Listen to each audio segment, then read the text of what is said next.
Il tuo tempo.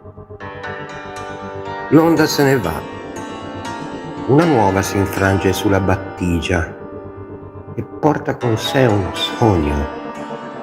Tra schizzi, spuma di pioggia, un soffio di vento, nel mare dei tuoi pensieri la vita scorre, un'onda dopo l'altra, incalza, fluisce, muore, rinasce. È l'infinito di un orizzonte lontano, il tuo tempo.